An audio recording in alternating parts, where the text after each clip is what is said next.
Hello everyone and welcome back to Milo Farms. Well, today we are out doing another video with the little smart car. It's a 2015 Smart Fortwo, and we're going to be doing the oil change today.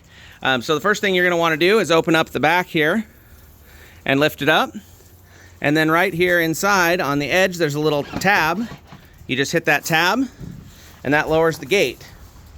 I've already gone ahead and put it up on these little blocks so it raises the back end up. You can do it without that, but for the purposes of making the video today, I think it's going to be easier to see if it's up on the little blocks like that. And you definitely don't need blocks that tall either. Maybe just a 2x4 or a stack of 2x4s would be fine to get it up enough to do what you need to do.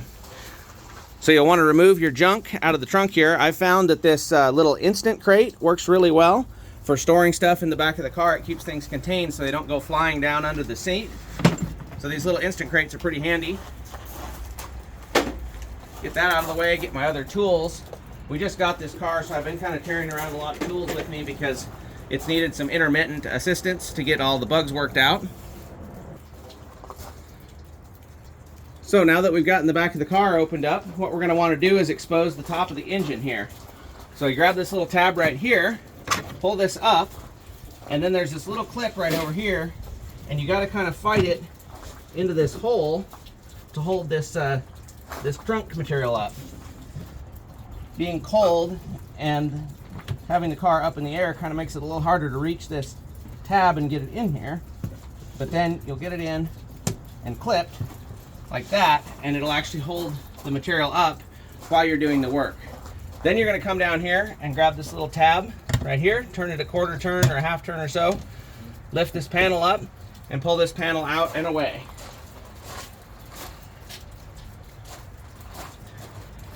As you can see right here, it says Mercedes-Benz approves these oils.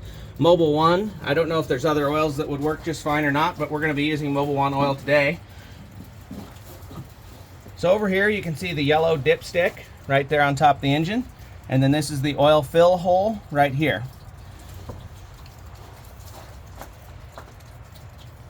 Okay, so here we are on the bottom of the car, and it is snowing out and kind of nasty weather, so things are dripping a little bit. But what we've got here on the bottom is the oil filter right here. This is just an AC Delco oil filter. I'll link to these parts in the description. And then we also have right here is the drain plug. So first thing I always like to do is get the car really warmed up, and maybe after you're coming home from work or something like that, get it really nice and warmed up and get this plug positioned over your drain pan and drain the oil out while it's warm. There, we can see it. So under this bolt is a little screen and a washer. So go ahead and loosen this and pull this out. There it is there. So while that's draining, you can see there's the washer and the screen. And we'll set this to the side while that's draining. And then we'll position our oil pan in such a way that we can get it under the filter. And then we'll pull this filter off as well. Alright, so here's the drain plug. As you can see, this one's a little torn up, but you can pick up new ones of these pretty easily. There's this copper washer on here. And then this drain plug has this screen in the back of it here. When I first changed the oil in this car, the first time, this is now the second time, there was a few chunks of weird stuff in there, but nothing that looked like the motor was having a real failure. So we'll just use some brake cleaner, wash this thing off real good, and check down in that screen for any kind of debris or anything like that. Make sure you don't lose this washer in the process, because the washer is what seals that back up. So everything looks good. I don't see any more junk down in the bottom of that. Everything's good on that. So we'll finish letting it drain, and then we'll put this back. So we've got the oil filter here, and we've got the drain plug. We're going to go ahead and get a couple drops of oil and put on this rubber seal before we put this back on. And then we've cleaned this drain plug with brake cleaner, and no debris on it. Everything's good to go on it. So we'll go ahead and put this back together. So as you can see, we're still dripping just a tiny bit up there, but nothing major. So I'm just going to go ahead and put this plug back in, get this all done. And then, like I said, it's not completely empty, but it's just dripping a little bit. So it should be good. So here's the oil we're using today, Mobil 1 and 040. It says European car formula. I'm sure there's other options out there that you can use, but this is the one we're using today. So over here on the right hand side, You can see this little black plug right here. We're going to unscrew that, set that off to the side.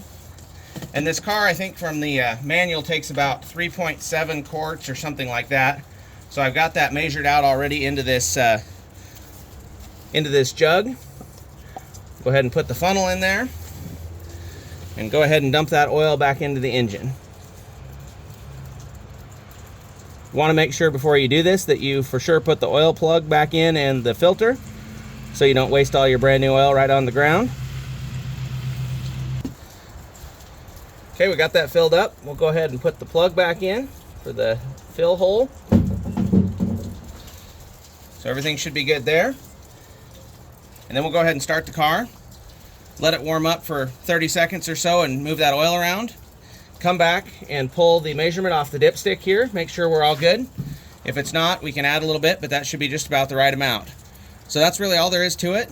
And I think that the smart thing says to change the oil every 10,000 miles or so. That's a little much for my taste, so I think we'll change a little more often than that. But that's all there is to it. So hope everybody enjoyed the video. Remember, you can't finish a project without getting started.